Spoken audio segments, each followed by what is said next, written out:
이번 시간에는 토지가 가진 능력, 용도 지역에 대해서 살펴보겠습니다. 지난번에 지목은 토지의 겉모습, 현재 상태에 따른 분류고요. 토지의 잠재 능력, 가치에 따른 분류가 용도 지역입니다.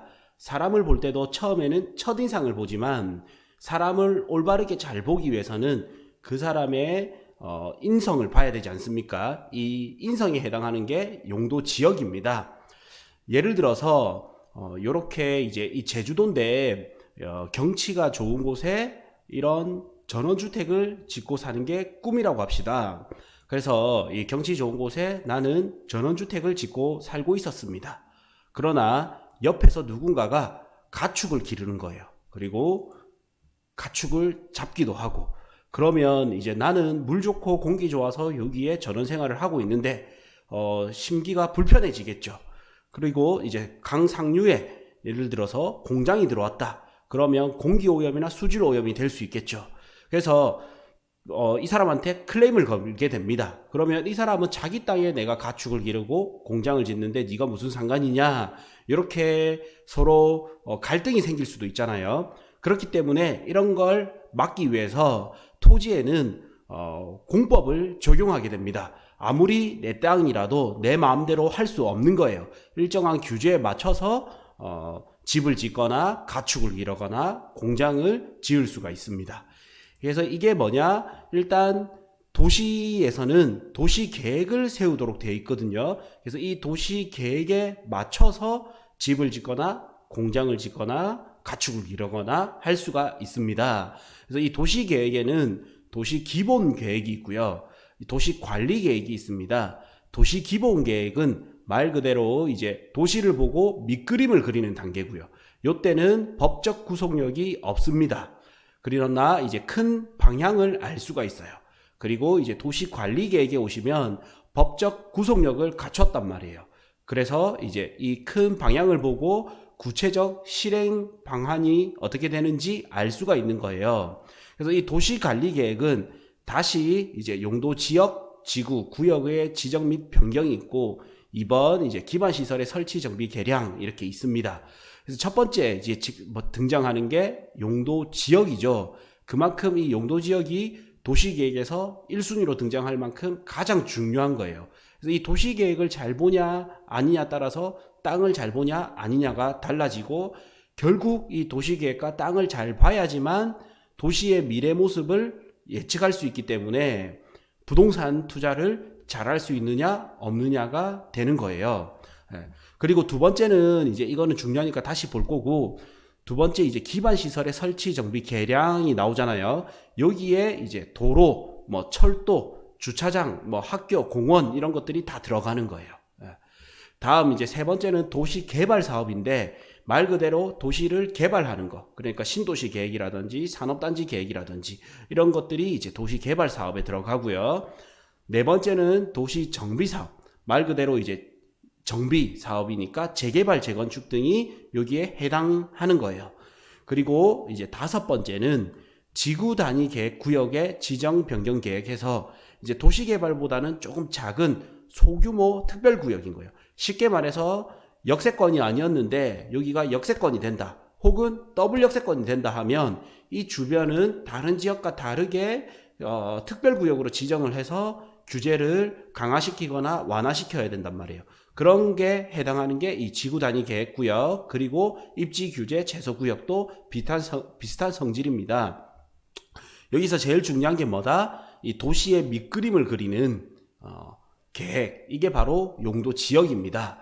그래서 본다면 어떤 지역을 보니까 요렇게 농사짓기 좋은 지역이 있고 경지정리가 되어 있어요.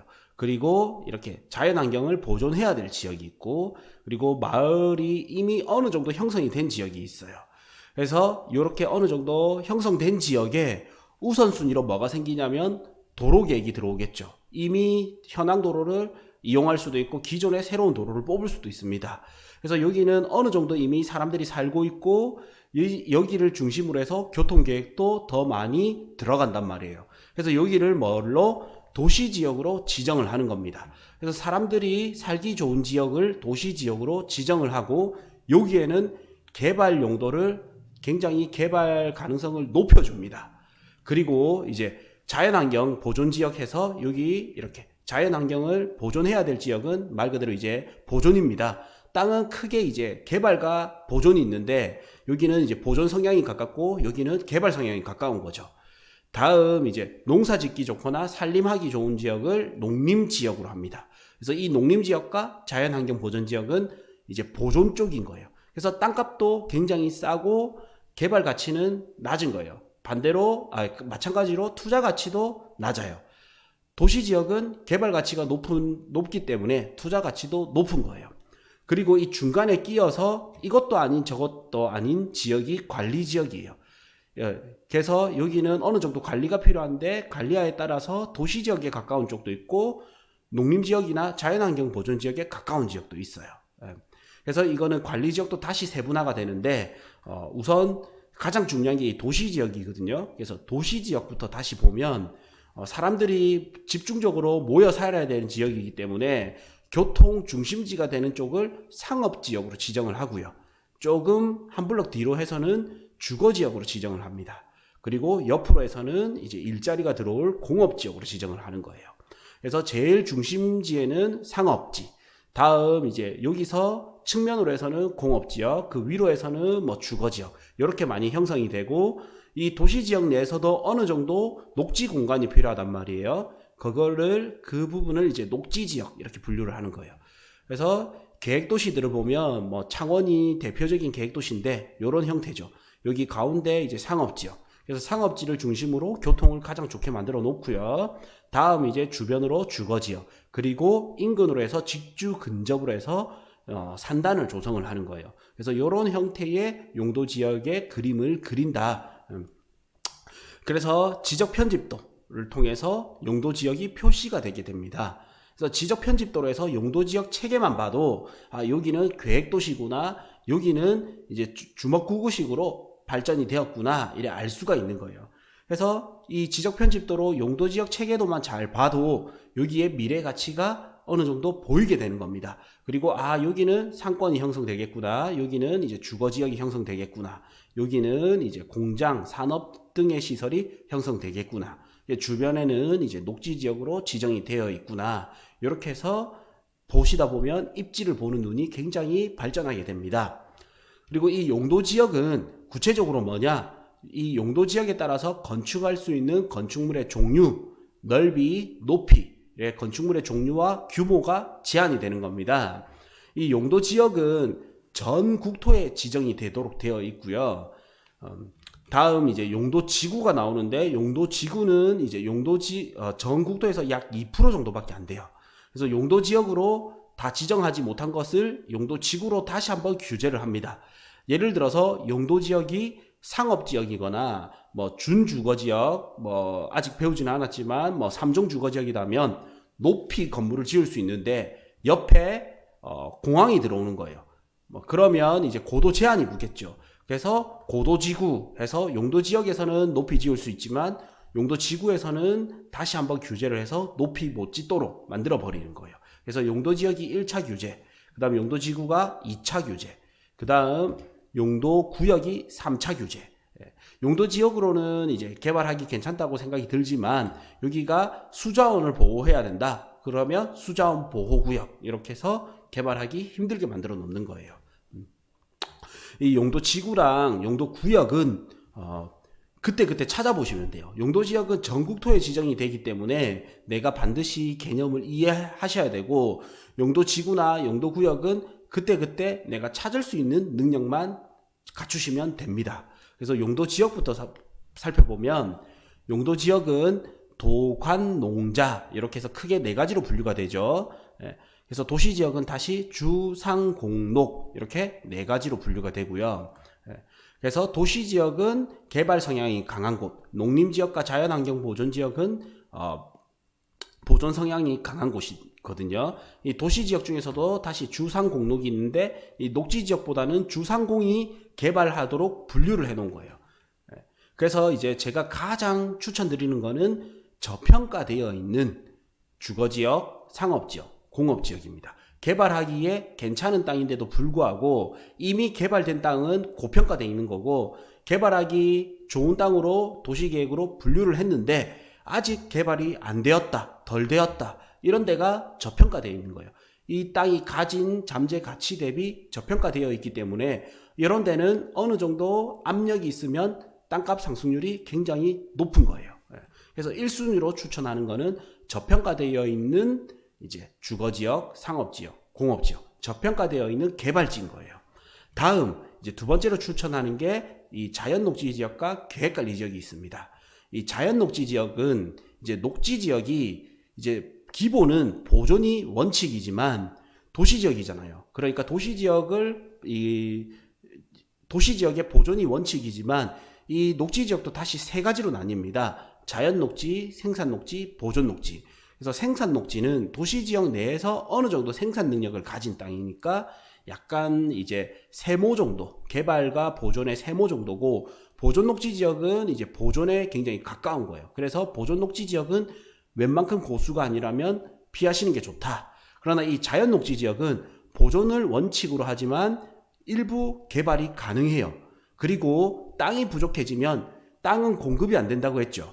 그래서 인구는 늘어나는데 혹은 토지를 필요로 하는 수요자는 늘어나는데 땅이 부족하다. 결국에 공급이 안 되기 때문에 자연녹지의 땅을 주상공으로 풀어줄 가능성이, 종상향을 시킬 가능성이 높다. 그래서 자연녹지는 현재로도 어느 정도 개발이 가능하고 미래의 주상공으로 바뀔 수 있기 때문에 이 자연녹지 지역을 제가 2순위로 말씀을 드리는 거예요. 그리고 계획관리지역도 이제 비도시 지역 중에서는 도시지역 외지역을 관농자, 관리지역, 농림지역, 자연환경보존지역을 비도시지역이라고 부르거든요. 도시지역이 아니라고 해서 이 비도시지역 중에 가장 좋은 게 계획관리지역이에요.